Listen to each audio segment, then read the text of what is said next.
Hey, call me Louis. This is my spot. LuiSpot. Would you say that he was a supporter of the PKTD? The Minister of Police, together with the other ministers that were assigned by the President, they were quite satisfied with the work that the team was doing. I wouldn't say he was a supporter. This is no football claim. This is the police work. Yeah. Seems like you're encouraging the police to shoot. I'm encouraging the police not to die with their weapons on their hands. These things that we've put on this statement is just a tip of the iceberg. Go to the media tomorrow, honorable member, and say things again. I'm going to come with another evidence. That's my submission. Thank you. Yes, I was born in, some of you know Maritzburg, the township. There's a rural area next to Maritzburg called Pampumuza. That's where I was born. And I grew up in Ashdown Township, as well as in Pendle, a rural area. Ashdown Township, when the fight between IFP and ANC was strong, UDF, it happened in the township. During the day, you pass each other greeting. When the sun goes down, you become enemies. You can't be on the street, you get killed. So the violence was that rough at the time. So when my parents felt that the violence is this rough, they'll ship me to the rural areas in Pendle so that I'm protected from this. And when it's a bit quiet, they'll bring me back. So I ended up changing a lot of schools as I grew up because of that, moving up and down. So I was not necessarily drawn into the politics of things, although there were friends that I lost that I knew at the time, but I was always protected and removed from that. So I never got to be exposed much into what was happening in terms of the violence. Yes, I knew about the MK.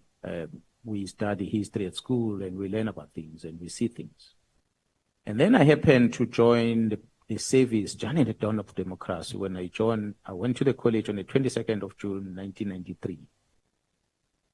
When I finished training, I was deployed in Port Shepstone. I started in December. We arrived there in December, middle of the night in Port Shepstone, and I started working there.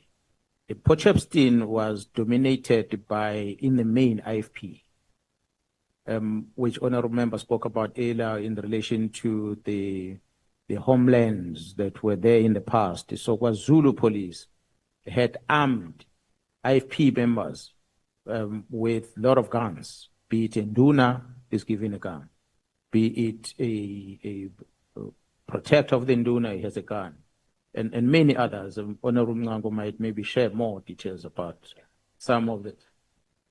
But there were too many firearms that the IFP, that the IFP members were in position of.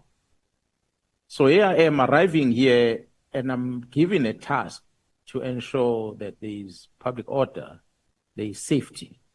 So we arrived and I worked for the unit internal stability.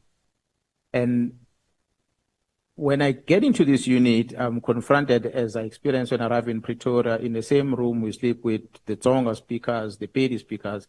I had no clue about how even to greet in those languages. So I had to adjust there. You get people that end up giving nicknames because it's difficult for them to pronounce your name. Same thing happened in Port Shepstone when I arrived there. One of my commanders, a white guy, could not pronounce Mkhwanazi. Even today, majority of the members in this house, if I ask them to pronounce Mkhwanazi, they will put an A after M. They will say Mkhwanazi, and there's no A, it's Mkhwanazi, MKH. So because of that struggle of pronunciation, he chose the shortcut. He just called me MK. And I'm brand new at the unit. It is December 1993. This unit were camouflage. And in few months down the line, in April, the African National Congress win elections. And here comes this young man dressed in camouflage and is confronted with the situation on the ground where the IFP, majority of them, are in the half of the village of the ANC people. This group of about 20 boys of ANC, unarmed, that are confronted by this group of IFP with guns. And one had to act. Unfortunately, my action angered my commanders because my action was against the IFP leadership that were already in the territory of the ANC people without taking political sides. So they got to know me. They got to know that person caused this problem and it caused one of the IFP person to be injured at the time through my action. And then fast forward a few months later, I happened to be in another gathering where a similar fight is happening, area of Trilima, Mvuchini, in those areas. And when we are there, and I'm sitting in this police car in Nyala, I'm not getting out because the place is crowded. I decided to sit inside. I opened the hatch on top and I was standing there. The doors are closed. One of the members asked me to open the door because he wanted to get inside the car. He made a mistake. He's a white guy again. He calls me with a nickname in the center of the IFP, armed people. So he called me by nickname, a nickname that when it's pronounced in such a setting, the people on the ground don't believe that it is initials of your surname. They believe that you are a member of a political party. He said, MK, please open the door for me. Everyone else turned around to look at this MK, and they saw me. And others identified me as a person who has caused trouble a couple of months back. They all came in numbers to that car. I will not explain how I responded to it, but I responded to stay alive. Honorable Chair and members, not because of arrogance or whatever, but I can safely tell you that I believe I'm the oldest or the longest serving Lieutenant Generals in the South African Police Service.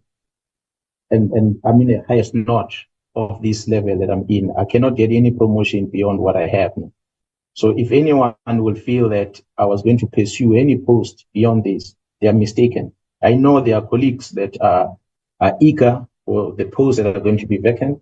When I joined the South African Police Service, it was my resolve to face the criminals directly. That's why I joined the Public Order Police Unit. And from there, I moved to the Special Task Force. I never wanted to be a detective specifically, because I wanted to be involved with the real action that is a combination of both investigation and combating in the main.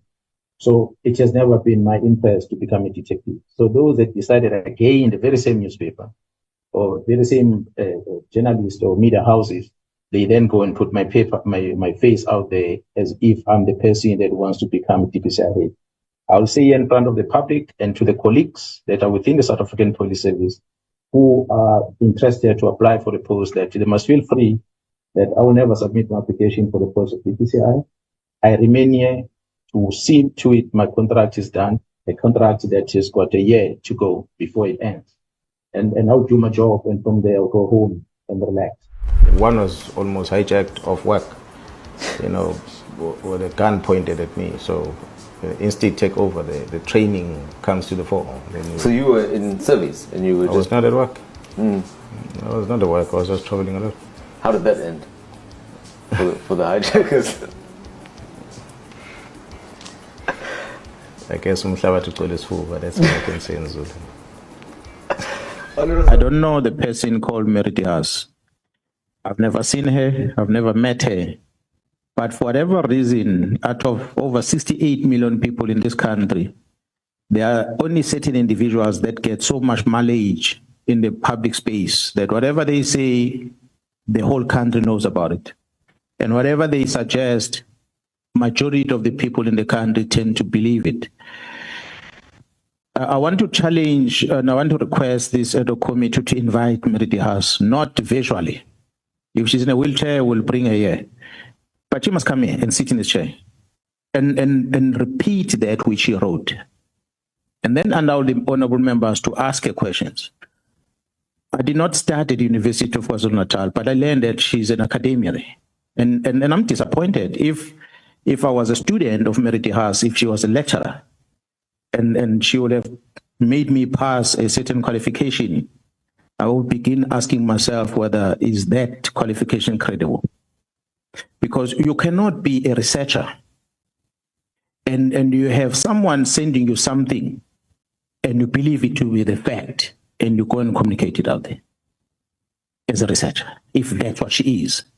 That's why I'm saying I don't know her. I'm beginning to question the institution that she works for.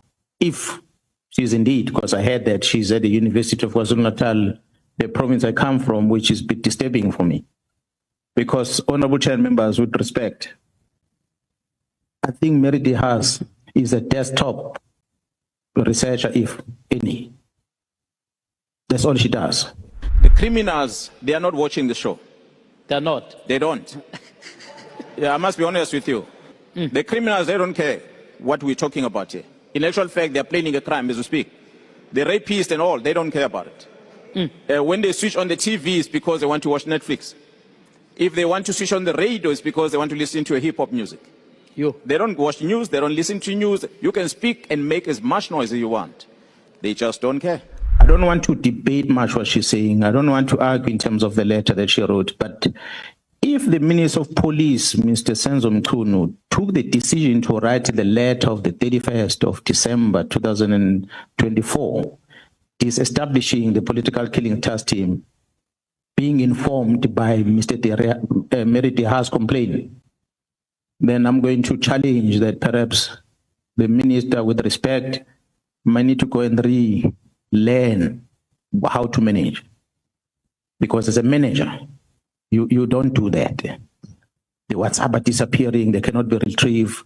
The letters of Meritihas and many other people that influenced him and briefed him according to the reference letter that made him to reach a conclusion.